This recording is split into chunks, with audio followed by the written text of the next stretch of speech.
New to casinos and not sure what to play? Well, try blackjack first. It has a lower house advantage compared to other table games, making it especially player-friendly. Now, go get lucky. See you in Las Vegas. Let's get lucky. Two guys that can do it all. Too much electricity this morning. This is a good time. We're having a lot of fun. I had to do a triple take. Ka-ching! Why? Because of parity. I didn't mean to offend. Yeah, it's not going to happen. Load management is a dirty word. Let him rip. You know what? Circumstances provide the results. What? How do you do this once? Oh, Donnie, you got such a good show there. A network that is booming. The Early Line, only on SportsGrid. Anyone that's been to a sporting event, the atmosphere before a game, I think Game Time Decisions has that same exact atmosphere. This is our arena. This is what we do. There is going to be an energy to Game Time Decisions that you will feel night in and night out. The excitement you get when you lock your bets in, when you're figuring out what you want to do, we can zone in on the biggest games each night. I want this to be the place that people come to before the game starts so they feel as ready as possible to lock in their cards. We are going to hit every single one of those markets that you need to know about. We're going to go through every single thing, and I've got a great team behind me that's going to help me get the job done. There is not going to be a better place, I promise you, than Game Time Decisions to get that new information, react to it, and be able to then bet accordingly. We will have everything at our disposal, and we will use that to our advantage. I'm Kevin Walsh. Tune into Game Time Decisions from 6 to 8 p.m. Eastern on SportsGrid.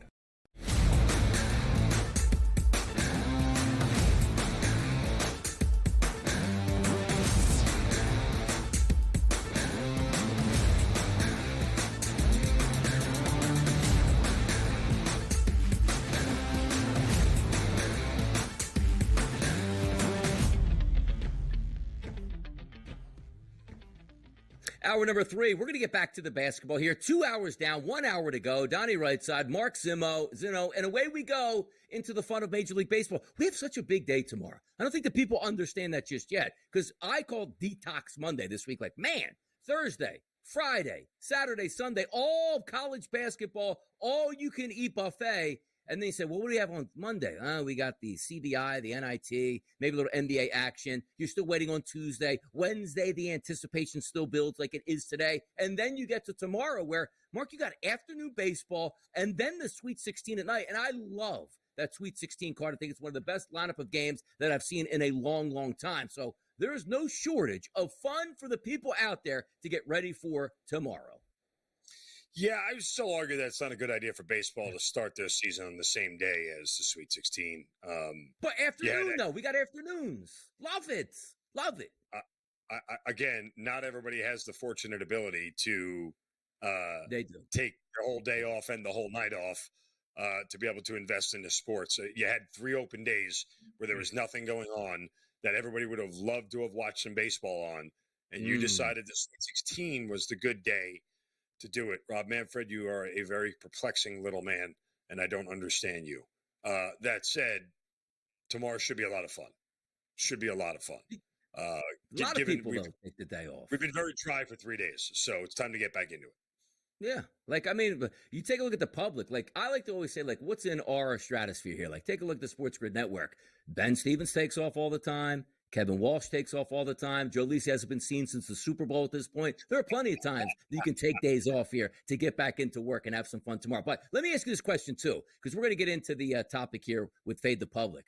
But just before that, Mark, I get angry at this because I look at the times of what we're going to have tomorrow in college basketball, and I say, why do we do this? Like Duke, Arizona. You know as well as I do, Mark, that's not tipping at 9:39. That's going to tip close to 10 o'clock on a weekday night for one of your marquee games. Why do we do this to ourselves in college basketball particularly? Yeah, again, I'm not really sure. I also question, too, why they don't do – I am more of a fan of the volume at the same time when it comes to the NCAA tournament. Like, I don't want single standalone games. I want 2 and 3 games on at the same time.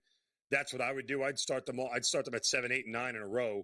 And just, yes, do 2 at 7 and then 8, 9, and and stagger them. So I have a 5-hour window where I got on nothing but basketball. I don't need standalone games in the NCAA tournament. That's not what this is about. But again, remember, the NCAA tournament is a made-for-TV event first and nothing else.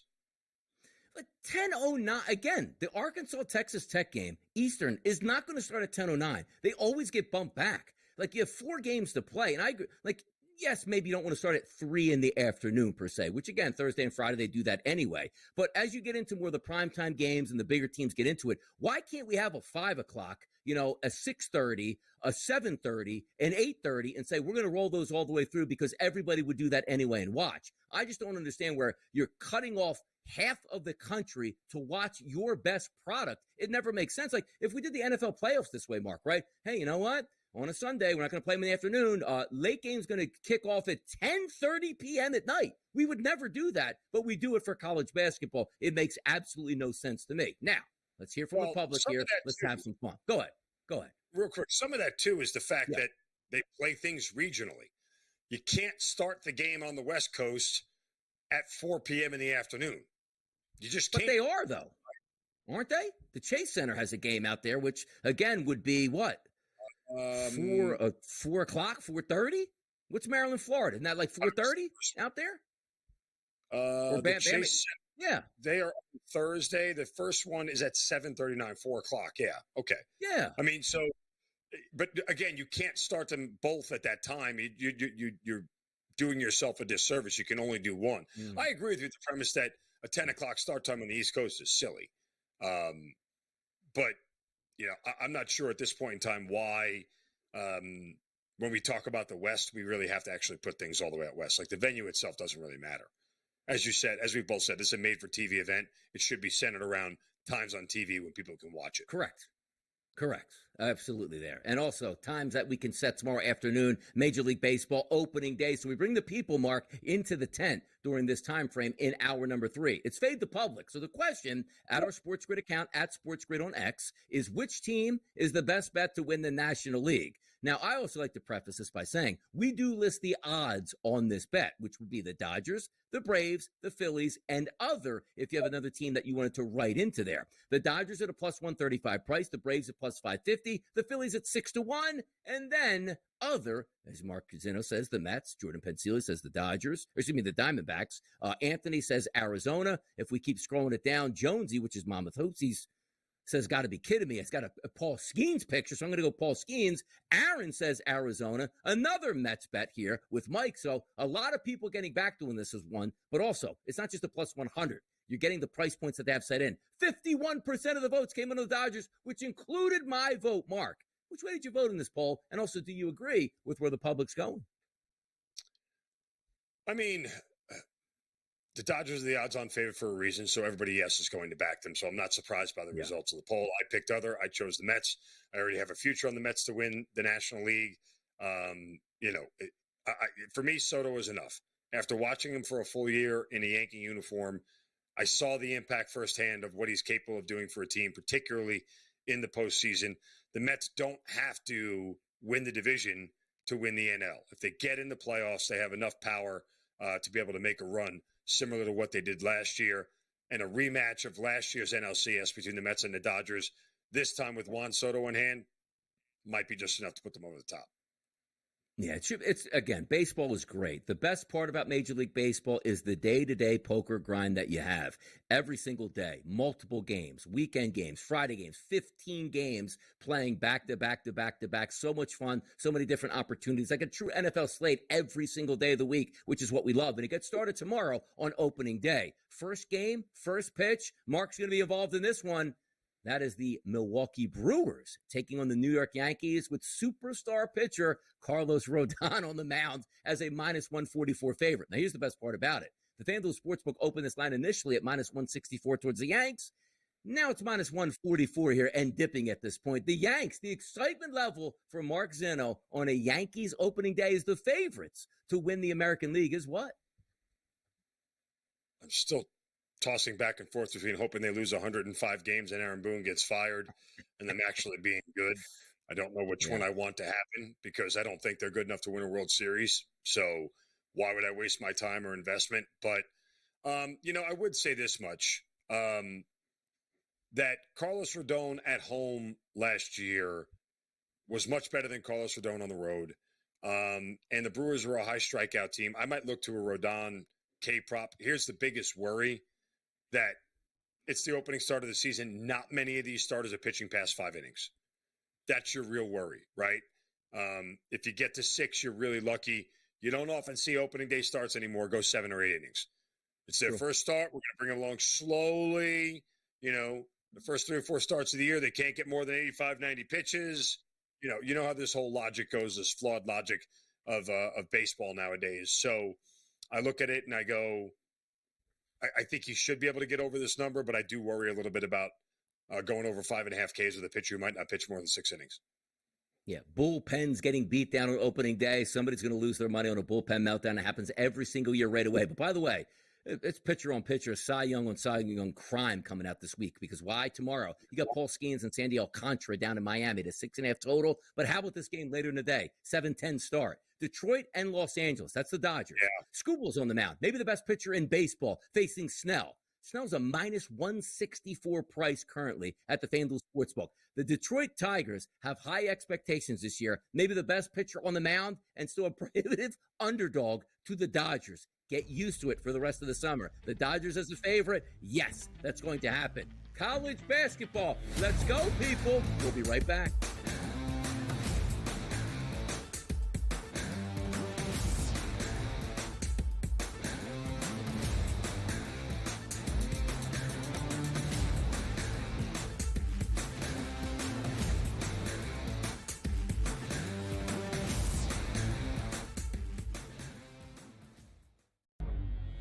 Two guys that can do it all. Too much electricity this morning. This is a good time. We're having a lot of fun. I had to do a triple take. Ka-ching! Why? Because of parity.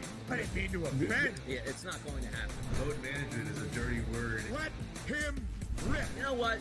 Circumstances provide the results. What? How do you do this once? Oh, Donnie, you got such a good show there. A network that is booming. The Early Line, only on SportsGrid. They are a street ball team. They remind me of an N1 team, right? Yeah. They are street ball fast, park fast, playing in the hood. They are no joke, McNeese. Yeah. They can beat anybody. They won 27 games as well for a reason. It's a bracket. You trust the team to make a run. Feels good until it doesn't. And that's didn't feel good for all that long. Kansas. Only on SportsGrid. That magical time of the year when everyone suddenly becomes a basketball expert. Highlight watching, mascot picking, bracket stressing. Sound familiar? Skip the guesswork with Bracket Central. Real expert picks, trusted analysis, and zero stress. Because choosing teams by mascot cuteness isn't exactly a winning strategy. Only on SportsGrid. The game is on. The stakes are high. But the action isn't just on the field. He's rearranging that room. Get it inside! SportsGrid's in-game live. Your ultimate second screen experience. 15.5-point live line. Every prop, every play, every day. Anything can happen. It's complete chaos. It's smarter to be on SportsGrid.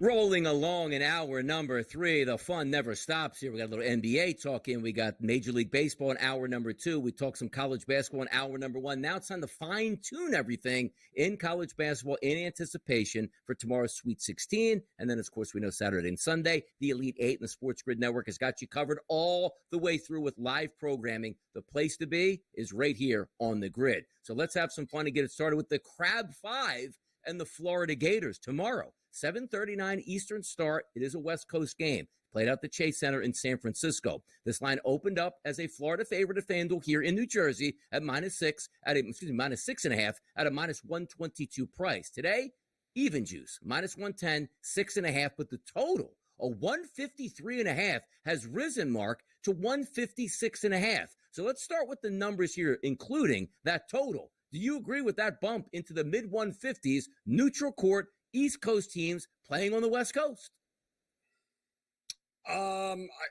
Look, I'd be hesitant on the over.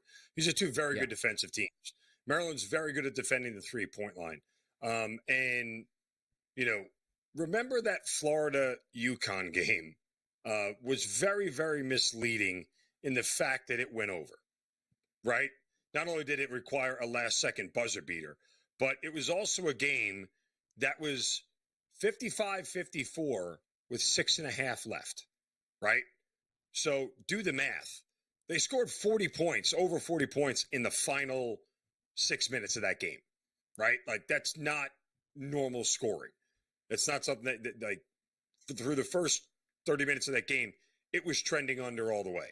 So I would expect more of the same here with Maryland and with Florida, and even a bigger total at 156. So I wouldn't go over. I'd only play the under. I lean on Maryland here to cover this 6.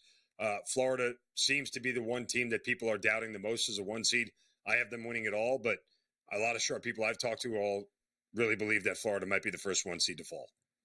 Yeah, any ideas here too, Mark? Because we try to play into like the line movement, right? Because obviously all these teams are good at this point here at the Sweet 16, and most of these no more Cinderella stories coming in, playing in big conferences, big games, big environments with players that are getting paid a decent amount due to the NIL.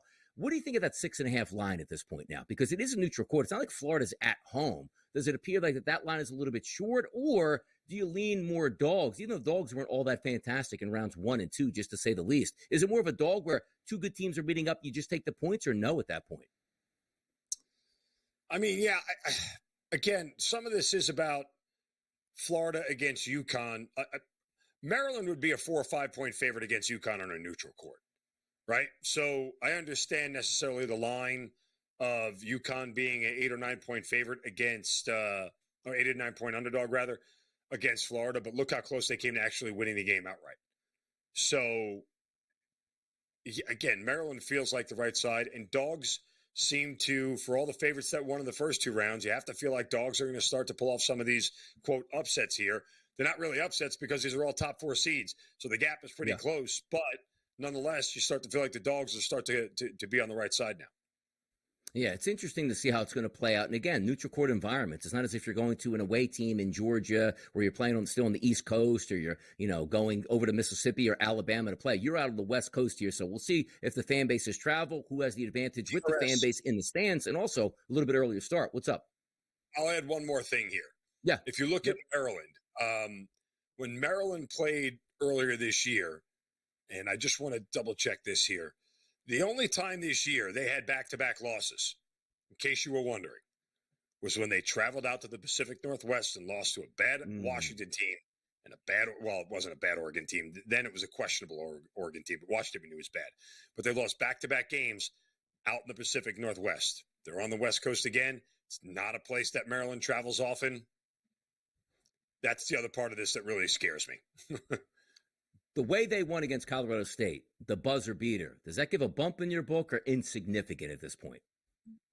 Insignificant, because the first 2 rounds are so much about surviving and advancing. Look, I think I've always said this for years, that the Sweet 16, this Thursday and Friday, and say even to a certain extent Saturday and Sunday, it's the best college basketball you're going to watch all year long as far as the quality of the game. Right? You're getting big school against big school. There's a little bit more of a known commodity because a lot of these coaches for these programs, there's a little bit of a like incestuousness where they all came from one conference that played them 2 or 3 times a year. They're now in a different conference. So there's some familiarity in some scouting and players and things of that nature that you don't see in the first 2 rounds, right? Because Maryland playing, Grand Canyon, who do they know that played anybody in Grand Canyon, right? It's a first-time scout, which brings in a whole lot of variance into the equation. Here, I think there's a lot more familiarity. It's about matchups. It's about scheme. It's about the game script and how it's going to play out that ultimately will decide these games. So, again, I think that there is a certain level of, these games should be tighter, should be closer. I don't really hang on to anything I saw in the first round that necessarily carries over.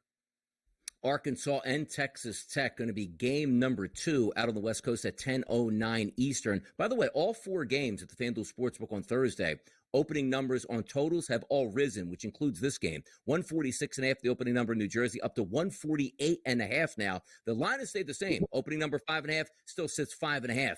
Arkansas, I don't want to say upstart team. The expectations were pretty high for Cal to start the season in the top 20, playing their best basketball as of late. Texas Tech, defensive good team, love to shoot the three-point shot, but Arkansas, hot at the right time here, Mark. Yeah, I still have concerns about Arkansas's offense and the numbers that they put together all year long. I know they've been better as of late when you look at what they have done, towards the end of the year and into the NCAA tournament. But can they really keep up with a Texas Tech Raiders offense that's likely going to score 80 without breaking a sweat?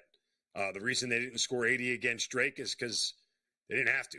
The game was never really that close in the second half. I mean, they led by 11 with 15 minutes left. They led by, 11 again with 4 minutes left. It was more advantageous for them to just dribble out the shot clock than try to push the pace when they weren't within 2 or 3 possessions. So I think they can score a bunch here. I'd lean on the over, but I don't know if I trust Arkansas.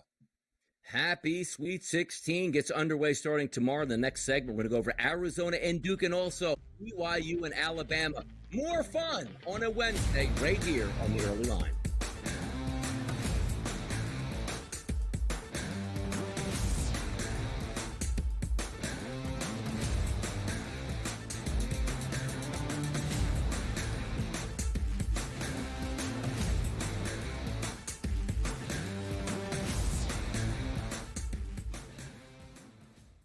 That magical time of the year when everyone suddenly becomes a basketball expert.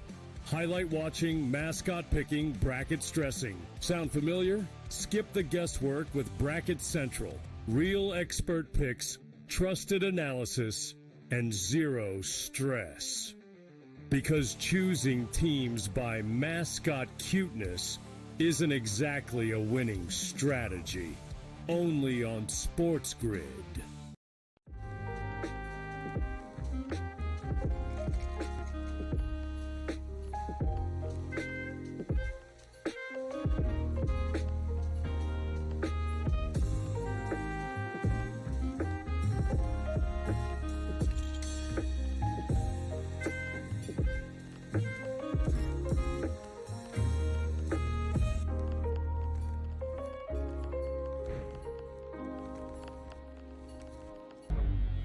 Two guys that can do it all. Too much electricity this morning. This is a good time. We're having a lot of fun. I had to do a triple take. Ka-ching!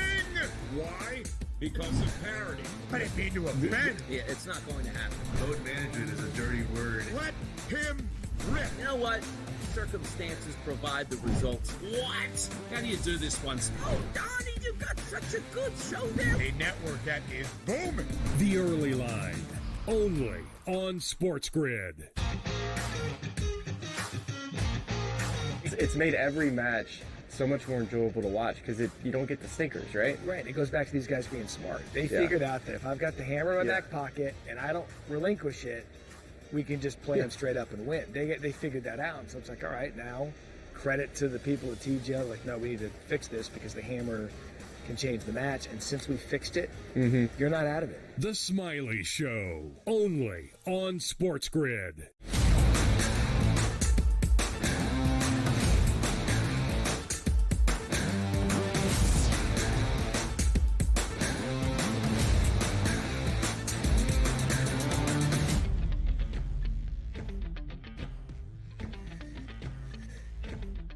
Hour number 3, the place to be right here on the early line. It's Mark Zeno, it's Donnie right side here. It's the SportsGrid Network at SiriusXM Channel 159. Coming up in the next segment, Coach James Young joins us once again to rehash and go over the Sweet 16 and the Elite 8. Some MOP favorites here that we can take a look at. But before we get there, game-by-game analysis as we keep going down. Arizona and Duke, what a game that's laid out in front of us here. Tomorrow night, 9:39 at The Rock in New Jersey, the Prudential Center. This line opened up in New Jersey at -8.5. We can't bet it in New Jersey, but that's where it opened up at. 9.5 now across the board as we sit, and a total of 153.5. The Duke Blue Devils, fantastic regular season. Flag goes down. Doesn't matter. Win the ACC Conference Tournament. Head into the tournament. Impressive wins in round 1 and 2 with a healthy Cooper Flag and a big-time line. Can Duke get it done by 10 or more? Or is Arizona the right side, even if they don't win the game? I think they are. I am very much a believer in this Arizona team. I think they have the size. I think they have the athleticism to go out and knock off, this Duke team, which looks so unbeatable. Not only that, they have Caleb Love. You have to hit the rewind button to April 2nd, all the way back in 2022. That was what was Coach K's last game, if I remember. And Caleb Love is a member of the North Carolina Tar Heels, beat the Duke Blue Devils in the Final Four. So Caleb Love is not scared of this Duke team. He's very familiar with it. He knows kind of the MO of Duke basketball and is more than capable of taking over a game in the backcourt. You take those two things, put them together here. Not only do I believe that Arizona can cover this number, I believe they can win this game outright. If you're taking a look like a player prop perspective, which again, I'm very upset that I won't be able to bet any player props on this game tomorrow due to this game being in New Jersey and me somehow living an hour and a half away from the arena makes me viable to get in touch with Cooper Flag and maybe, pull some shenanigans here. Make it make sense? It doesn't make sense. That's why. But if you're taking a look at Caleb Love, I do think you're on the right path here, Mark. You can almost just correlate it and say, whatever his numbers are, if he's around his numbers or hits those numbers, there's no guarantee Arizona wins that basketball game or even covers. But I'll tell you right now, if he's not up to his points prop, there's no way the Arizona Wildcats are in this game against the Duke Blue Devils. So a correlation, as Caleb Love goes, so go the Arizona squad here. How about we think about the total in that game too, hovering in that mid-150s number?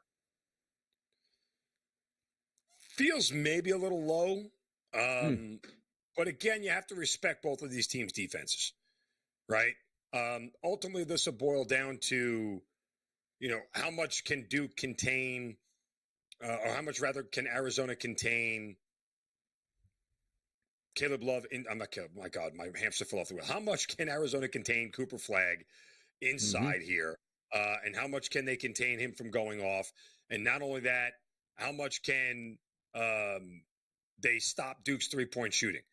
That's what it boils down to. If they can do that with some measure of success, this game is going to be a lot tighter. And then again, remember, Duke, for all their offensive exploits here, Donnie, doesn't play that fast. They're 270th in the nation in tempo. Like I know it seems like they do. Arizona gets up and down, but Duke does not.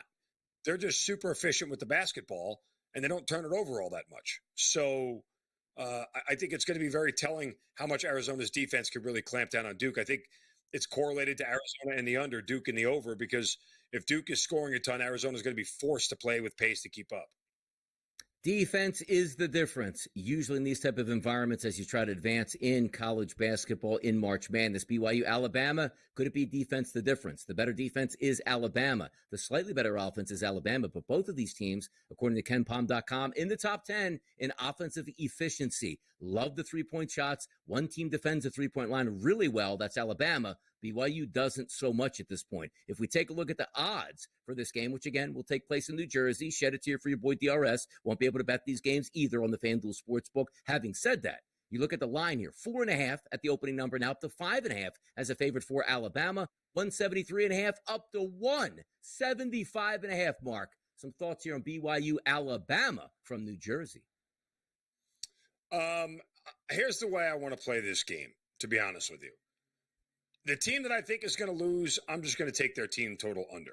This is the third highest total we've ever seen in an NCAA tournament game ever.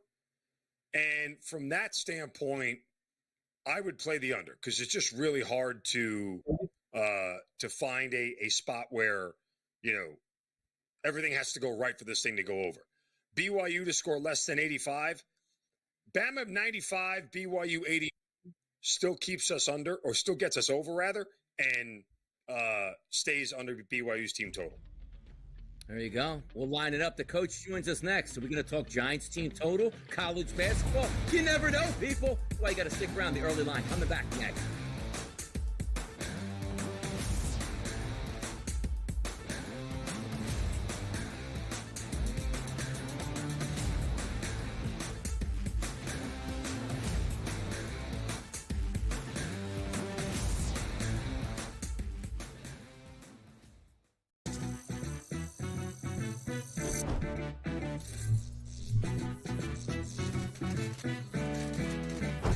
a tip. Some machines and online games have higher average payouts than others. Want to try to maximize your odds? Well, do some research online to find games which have the highest RTP or return to player percentage. So now, go get lucky. See you in Las Vegas. Let's get lucky. The two guys that can do it all. Too much electricity this morning. This is a good time. We're having a lot of fun. I had to do a triple take. Ka-ching! Why? Because of parity. I didn't mean to offend. Yeah, it's not going to happen. Load management is a dirty word. Let him rip. You know what?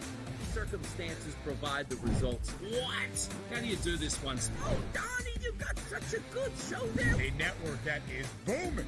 The Early Line, only on SportsGrid. The game is on. The stakes are high. But the action isn't just on the field. He's rearranging that rim. Get it inside! SportsGrid's in-game live.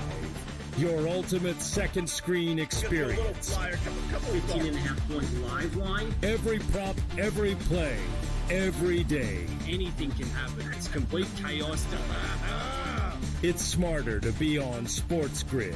There is going to be an energy to game time decisions that you will feel night in and night out. We're going to go through every single thing, and I've got a great team behind me that's going to help me get the job done. I want this to be the place that people come to. We are going to hit every single one of those markets that you need to know about. There is not going to be a better place, I promise you, than Game Time Decisions. We will have everything at our disposal, and we will use that to our advantage. I'm Kevin Walsh. Tune into Game Time Decisions from 6 to 8 p.m. Eastern on SportsGrid.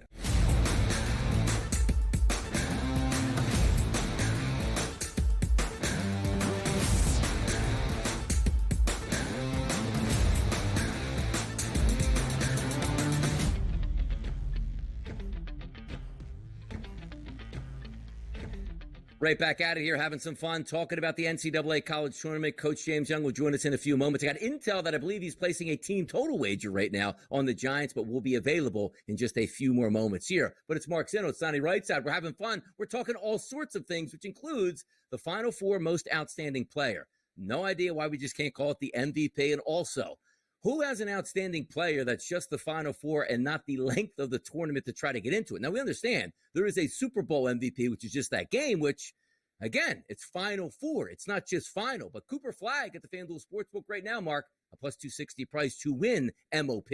Walter Clayton, plus 650 from the Florida Gators. Janai Broom from Auburn, plus 650. Cryer, Proctor, and Sears after that. Is it Flags to lose here for you, Mark? No, because I don't think they're winning the next game. So you can't be the most outstanding player if you don't get the Final Four. Hot take. So, I mean, I would look to Sears from Alabama, right? I think they're a Final Four team. And I think that they have a great chance to do it. I mean, Janai Broom, obviously, Auburn's path seems more definitive now that we've gotten through the first two rounds. Iowa State is out. And so, you have Michigan State and Ole Miss. If Ole Miss somehow gets past Michigan State, that's a huge win for Auburn, just from a familiarity standpoint and just knowing and having scouted them already. So I think that's an advantage for them. So I think they have a good chance to get to the Final Four. And imagine in a world where Auburn faces Tennessee, in the Final Four. So I think Janai Broom would be worth a play at this point in time. Let me ask you this simple question, too, because people love to outsmart themselves all the time. Like, hey, I'm just going to take Cooper Flagg of Duke because I think Duke's going to win the championship. Is there a chance in your mind? Because now you see like Tyrese Proctor creeping up at 23-1 because the guy is unconscious from three-point range over the past two games in the NCAA tournament right now. You take a look at also Con Knipple at 34-1 price. Do you believe in, I'm just going to take a little extra splash? Or some people will say, just give me the better price because I think the best player on the team is going to win it and their team wins the championship. How do you activate that in your mind? Well, I think you have to put it on a guy who's going to win it, that you think is going to win it, right? Like the two are counterintuitive. In reality, the only thing you do at that point in time is if you put it on Cooper Flagg, once Duke makes the Final Four, you could look to an alternate guy to hedge it in case you think that there's another way that somebody from the other side of the bracket who plays in the finals is going to end up beating Duke. I think that's the way you approach it. But if you don't believe they're going to win the thing, it's a very tough sell for me to be able to put a wager down on a guy that I don't think his team can win the whole thing. Like, we see the top guys, right, all the way down to 30-1 price there. Juwan Roberts, Emmanuel Sharp, Houston, Uzan for Houston as well. But I'm telling you right now, you could have a lot of fun with a little bit of money if you just scroll down on the FanDuel Sportsbook. They have an extensive list of just about every single player, it feels like, left in the tournament that if you feel can catch fire, I'm not saying they will, right? Purdue, Fletcher Lawyer, 500-1 to win MOP, which means that team made it. And also understand this too. You could be the best player in the first 4 games of this tournament, but not play as well, which is what you're supposed to grade it upon on the Final Four and the final. We see it time and time again, Mark. Players that step up that you might not anticipate in the final game, where if they just had a decent Final Four, might be able to take that down. Player after player, like Trey Holloman had a decent, game against Colorado State just the other day, 120-1 price. Braden Smith for Purdue. Now, granted, he turned the basketball over, didn't make a lot of shots in his last game, but now he's sitting there at an 85-1 price. Are there any flyers for a team that you might take? Because Caleb Love, 45-1 price here, but there's a lot of guys 100-1 plus on good basketball teams that might be able to find their way into a final. Well, put it to you this way. If what I have forecasted is true and that Arizona will upset Duke, Caleb Love's numbers are going to drop precipitously when that happens because he's going to be the reason that they do it. So if you're like me and you believe Arizona is going to upset Duke, now is the time to put the wager on Caleb Love because those numbers will be cut in half once they beat the Duke Blue Devils, right? That's ultimately what is going to happen. So some of this is about timing, about what teams get to what point and when. And so, I think it's an excellent point you bring up about Caleb Love. It's worth it to do it if you think they can beat Duke and get to the Final Four. And just take a look at the superstar player of teams that are still sticking around, where you figure if they win a championship, it's going to be on their back. Look no further than Kentucky. Otega Owe, 110-1 to be the MOP, which means a $5 wager at the FanDuel Sportsbook pays back $550. To me, yes, Bray is a great three-point shooter. They have other key components, but the guy that really stirs the drink, as we like to say, is Owe at 110-1 price, whereas you think they can win it, maybe that's a good look. But if we do center back to Cooper Flagg at a plus 260 price, you look at the 2 games in the tournament, which a lot of question marks were, would he even be healthy for the tournament, let alone play in game number 1? He goes for 14, 7, and 5 in 22 minutes against the Mount, and then against Baylor in round 2, 18 points, 9 rebounds, 6 assists over 29 minutes. So we don't think at this point right now that Cooper Flagg's ankle is going to be an issue. Played last weekend, was fine. A couple days off, he'll be right back at it. But for me, as I said, I do think Duke wins the NCAA championship, but no way I'm betting the plus 260 price. Now you want to start to get down a little bit further. Walter Clayton at plus 650. Yes, these guys are the best players on their teams, but at 260 price, I'm out on Cooper Flagg. I'd just be having more fun down the list here to try to catch lightning in a bottle. Again, I think if you take one of these other guys that you believe can get to the Final Four, you set Who would yourself you take? up Give me for some names. Give me some names out there. John would be the guy I would look to. Yeah. Right? They're not going to win a title without him going off. He's the best player on Auburn's team, both on the offensive side and the defensive side of the floor. They don't win without him being very successful. So I would look at him and his numbers. And again, then do you get to a situation where there's a slight hedge when if it's Auburn and Duke in the final, where you can go back to Cooper Flagg and say, okay, yeah, maybe he is. And maybe the odds even out a little bit more. You get a little bit closer to, 3-1, or even if you just stay at that same 2.5-1 number, you can hedge your whole thing there and be comfortable with it. So, yeah, I think there's opportunities with other guys. Yeah, so many times that you can just spray the board with a couple picks. You take a look at Houston here. LJ Crier's 14-1, but let's just say they have a lot of balance in that offense. Uzan, Sharp, Roberts, 30-1 apiece. So if you just even bet $5 a piece on those guys, figuring that one of them could be able to steal it, that's $150 return on just $5 here if you go that direction. So many different ways that you can wager, so many different ways that you can have fun in that. It's just an odd market for me because I usually don't ever want to burn myself. Is there a worse feeling in the world? Hey, man, I'm going to take the Eagles to win the Super Bowl. And instead of just betting the Eagles straight, I'm like, I'm just going to take the MVP market. I know it's going to be Saquon Barkley. So you go, wait a second. You thought the Eagles would win, but you wanted a better price on the MVP. So it went with the quarterback who the running back who could win it based on his season. The quarterback gets it. You win no money at that point. Like outsmarting yourself is usually a key here not to do when you're betting type of games like this. But it's a fun market nonetheless all the way through. But I know we talked about it earlier too. The human element does creep into it. Like, hey, this guy went nuts in the first 4 games, but the final 2 games didn't play that well. But I'll give him the draw because he played well in those 4 games over the guy who played well in the final 4. Those are things that can certainly happen as well, Mark. Yeah. And again, I think the overthinking part of it really, sometimes you just got to keep it simple here and just go with the most obvious answer if you're looking. I mean, look, it goes back to like the Scotty Scheffler's run last year, right?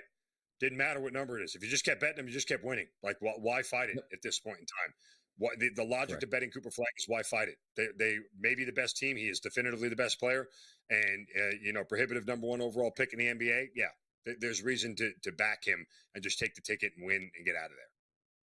Take a look at some of those Arkansas guys. If you think they can step up to the table, DJ Wagner, no stranger to shooting, just not all that efficient at times. 470 to 1. Boogie Flan back into the equation. He also has come back and has played a lot of minutes. Not that efficient, but if he does get efficient, he also sits at, as I said, 470 to 1. A lot of players on that list. Can you come up with that lottery ticket? That's up to you. Or do you just want to keep it simple? You think Duke's going to win it? Don't mess around and just take Duke here. But the MOP will be handed out, and there will be tickets to be cashed there. We'll keep it moving. Setting the table here for an exciting Sweet 16 and Elite 8 next.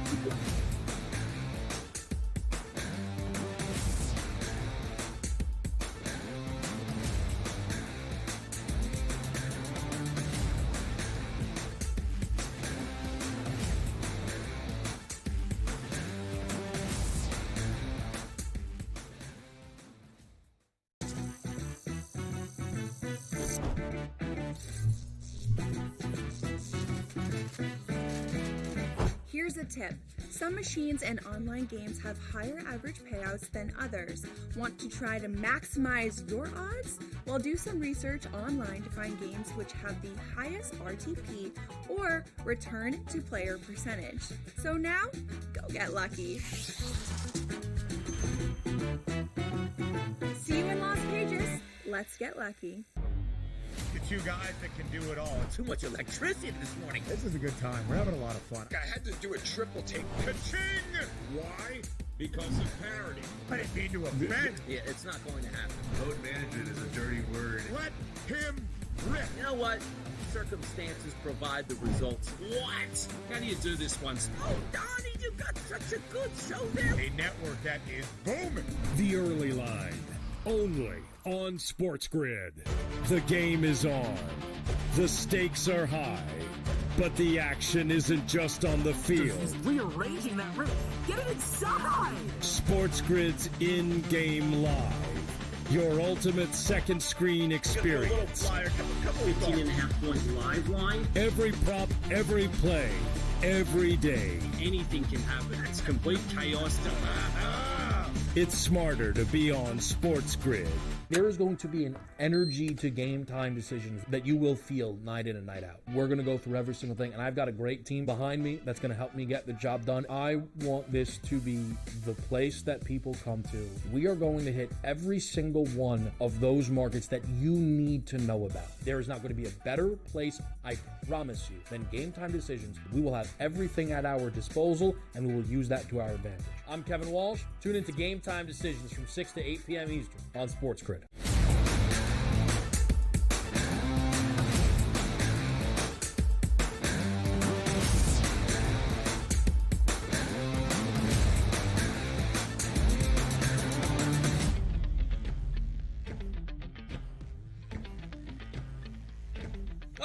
Right back in it. And look at this. Supposed to have the coach, James Young, on the show to break down maybe the most important 2 days of the college basketball season and get that information from Jimmy Butler. But apparently, he's got some big stories that he's trying to break in the business. I don't know if the fellows in the back got this ready. Oh, it looks like they do, to pop up a graphic of what Coach James Young was actually chasing down from the University of Penn, according to his sources and his sources only. I can confirm that Fran McCaffrey has accepted the University of Pennsylvania men's basketball head coaching job. Coach, good friends with Coach McCaffrey. And he's going through a long lineage there at Penn. Great players like Matt Langle, great players like Matt Maloney, A.J. Brodeur, Jerome Allen, Philly basketball at the Palestra. Mark, he can't join us because he's breaking big scoops out there on the market. Yeah, good for Coach. I've followed Fran McCaffrey's career from his days at Siena when he was in the Metro Atlantic Athletic Conference, who had a great run there, a lot of NCAA tournament trips, and a lot of irate tantrums on the sideline that made their way to Iowa City until it finally flamed out. I don't know how much the smart kids at Penn are going to handle his demeanor, but it is interesting. Welcome to the world of backdoor cut basketball, right? Fran will have to get acclimated to just, playing the Friday, Saturday, Sunday weekend things where you're away for a whole weekend and we don't play during the week. The Ivy schedule is not is something, I guess, that could be favorable for coaches at his stage who are in the latter part of their career, right? Where, hey, I only got to travel one weekend a month or 2 weekends a month, right? You're there on campus all week long and you go play your Friday night game, you go play your Sunday game, and you get out of there. There you go. The University of Penn. By the way, a little bit of adage there for me and Penn. I used to work for a company called Sports Radar a couple of years ago where I input the statistics from the game on my phone into the sports apps. So I was at the last collegiate game in the Ivy League before COVID hit. It was Cornell, and I want to say like Boeheim's kid played on that team before he transferred out versus Penn at home. I remember that night they were handing out little sanitizer bottles like you get in the door, and over the next 2 days, everything had gone away from us. So a little ominous sign there. But it's Penn, it's the Palestra, it's Coach Fran back in the city of Philadelphia. It's great to see it. Let's flip it over quickly here to some NBA action on the hardwood tonight, Mark. 5:05, 5:06 on the rotation. 7:30 p.m. tonight from the Garden. It's the Clippers and it's the Knicks. The opening line was a -1.5 point favorite here in New Jersey for the Clippers. You see that graphic? It sits at 2. Right now, it's actually -3.5 for the Clippers at a price point on the total of 218.5. Back-to-back for the Knicks tonight. The Clippers in town, fresh and ready. Any thoughts in the Garden tonight with the Clippers and the Knicks? Yeah, nobody believes the Knicks are winning back-to-back, not without Jalen Brunson, which is understandable. And again, especially given the offensive output that they had last night against Dallas. They shot nearly 60% from the field. They had, multiple triple-doubles? There has to be some regression coming for the Knicks in the second half of a back-to-back. So, I would turn around and tell you that the Knicks shooting nearly 60% from the field and 38.5% from three is not going to happen 2 nights in a row. Primetime spot here to take the Clippers.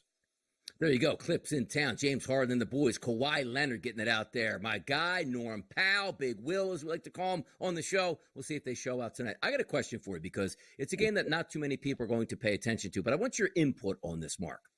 5:01, 5:02. Philadelphia 76ers, Washington Wizards, 7 o'clock tonight, Wells Fargo Center. Nobody cares about this game in Philadelphia. Nobody cares about this game in Washington. But it is a line game. Opened up at 3.5. Now sits at 3 at the FanDuel Sportsbook, but 2.5 at a lot of other outlets. When you have two teams who absolutely, Mark, don't want to win, how do you approach these type of games? I mean, Washington plays with a ton of pace, right? So they get up and down. Philadelphia does not.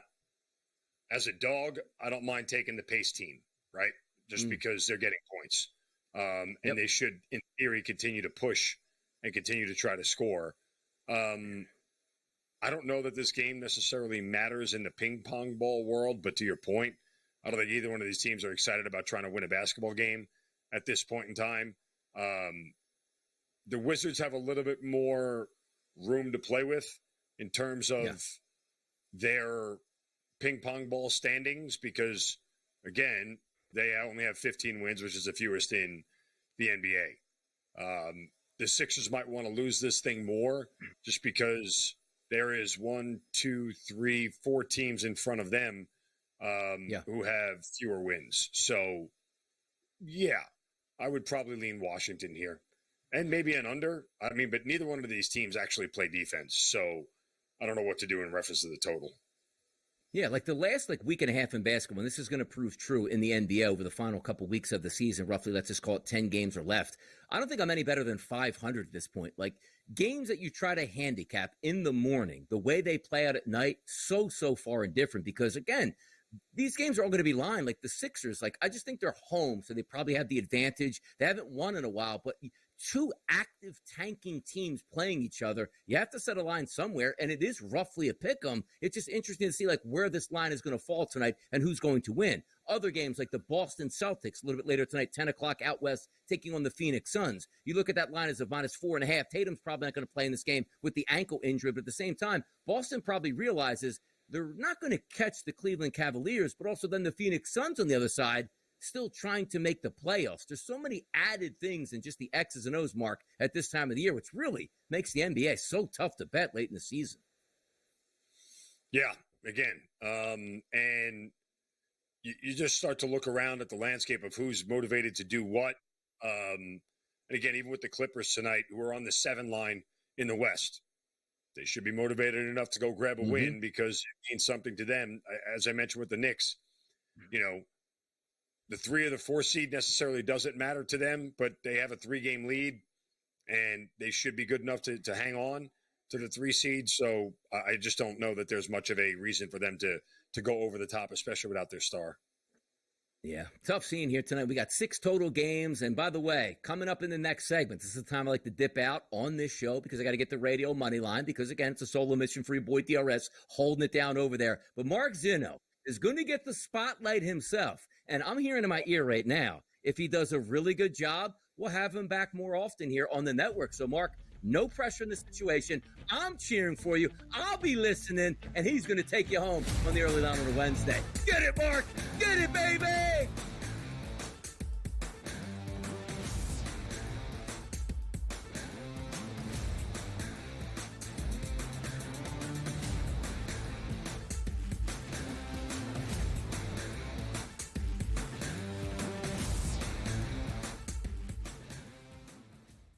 That magical time of the year when everyone suddenly becomes a basketball expert. Highlight watching, mascot picking, bracket stressing. Sound familiar? Skip the guesswork with Bracket Central. Real expert picks, trusted analysis, and zero stress. Because choosing teams by mascot cuteness isn't exactly a winning strategy. Only on SportsGrid.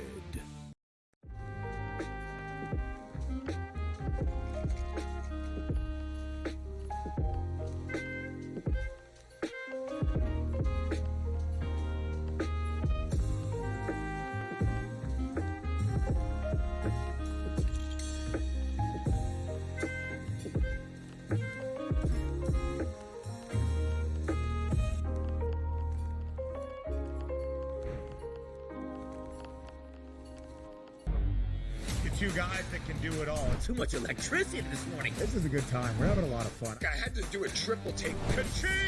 Why? Because of parity. I didn't mean to offend. Yeah, it's not going to happen. Load management is a dirty word. Let him rip. You know what? Circumstances provide the results. What? How do you do this one? Oh, Donnie, you got such a good show there. A network that is booming. The Early Line, only on SportsGrid. It's made every match so much more enjoyable to watch because you don't get the stinkers, right? Right. It goes back to these guys being smart. They figured out that if I've got the hammer in my back pocket and I don't relinquish it, we can just play them straight up and win. They figured that out. So it's like, all right, now credit to the people at TGL. Like, no, we need to fix this because the hammer can change the match. And since we fixed it, you're not out of it. The Smiley Show, only on SportsGrid.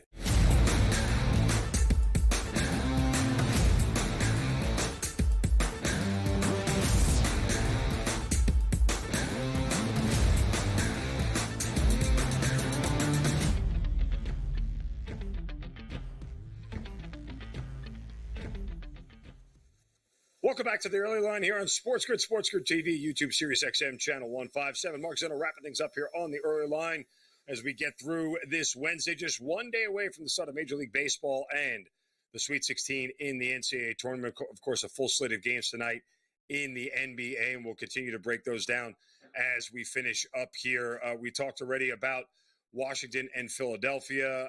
Toronto and Brooklyn is another game where both of these teams don't seem interested at all in winning a basketball game. It doesn't serve either one of them. The Eastern Conference playoffs are pretty much set, except for the seeding, particularly when you look at the play-in tournament. You have the Hawks, Magic, Bulls, and Heat involved. There's a 6-game difference with about 10 or 12 to play between the Heat and the Raptors. So incredibly tough for the Raptors to make up here. The Brooklyn Nets also, an 8-game difference there. Don't know that there's much motivation for either one of these teams. Typically in these spots, I tend to try to stay away from, games like this that don't really matter. The Lakers and the Pacers are very interesting. As they play a game in Indiana, it looks like the Pacers are a 1.5-point favorite here, or it looks like it's flipped. I'm seeing a 1.5-point dog at home. That was an opening line of Indiana -1.5. Now we're seeing it flip over to the Lakers. So certainly some money coming in on the Lakers here. But the Pacers have plenty to play for when it comes to seeding, as I've continued to talk about, where it matters for certain of these teams. Obviously the same for the Lakers when you look out west. I've said repeatedly that seeding in the West will matter. Absolutely, especially for a team like the Lakers that has no real inside presence. Their best goal is to try to avoid the Nuggets or try to avoid the Thunder early on. They really want to stay in that 4 or 5 spot against a team like Memphis, where I think they match up a lot better, or even if they get Golden State, they can match up a lot better somehow if Golden State elevates themselves into the 5 seed, Lakers to the 4, and Memphis falls back, somewhere else. All of that matters. That said, too, all of these teams want to avoid the play-in game. So this is an interesting spot here for the Lakers taking on the Pacers, and they've got to come east to do so. This is a Lakers team that, just played in Orlando the other night and lost. So the Pacers are on a little bit of a win streak themselves right now, as they've won 5 in a row and 7 out of their last 8 to put themselves in good position here. Have some easy games on deck for Indiana. Not sure which direction I'd go here, but of course you have to check the health of Luka and LeBron before you bet any Lakers game to make sure these guys are playing. We broke down LA and New York. Milwaukee and Denver, again, another interesting spot. Both of these teams that want to win a game here. Denver at home is coming off a bad performance their last time out, if I do recall. They lost to the Bulls at home by 10. 129 to 119. The Bucks lost in Phoenix the other night in a game that was pretty close. But, again, Milwaukee is now definitively without Damian Lillard. So it's the Giannis show all alone. Jokic may be on some load management here going forward. He's always listed as a game time decision going forward. I wouldn't bet against Denver at home, especially with Milwaukee, whose defense isn't all that great. You look at this Bucks team and, it doesn't exactly scream that this is a team that plays a ton of lockdown defense. They're good, but not one of the defenses that I trust the most. And without the offensive potency here, they make a hard bet for me. Again, Denver in the first half to me is always appetizing as well. When you get teams that go into elevation, takes them a little while to get their legs underneath them. Denver at a shorter number, -2.5. If you get it in that range, or -3, you get it down to 1 possession in the first half. Denver typically has started out well at home in the first half against opponents who have to come into Denver. Then the final game of the night out west, Boston and Phoenix. Boston is still in cruise control mode with good reason. Despite the fact that they've won 6 in a row, they've done it against some pretty lackluster competition. Talk about the Nets, the Jazz, the Trailblazers, and the Kings. The Suns need wins. They should be highly motivated in this spot here, and you're seeing a much shorter number here in this game than you are anywhere else, than you would expect otherwise. The spread at 4.5. Just for, again, some perspective, these two teams haven't played each other. They'll play again in Boston coming up here later on next week. So no real reference point. But the Suns have won 4 in a row. They have beat a good team like Cleveland, a playoff team like Milwaukee in each of their last 2 games. Obviously, again, they're motivated. You'll have you might not have any Jason Tatum in this game or Jaylen Brown. Not sure the Celtics are going to put that much into it. Probably lean on Phoenix here to try to continue their win streak and cover this number. So that breaks it down. The rest of the NBA slate. Again, we got plenty of more coming up here. Major League Baseball, NCAA Tournament continuing on this week. Certainly a jam-packed day here on SportsGrid and the Sports Radio Network. You guys joining us here on the line. Stay tuned for more Newswire coming up next right here.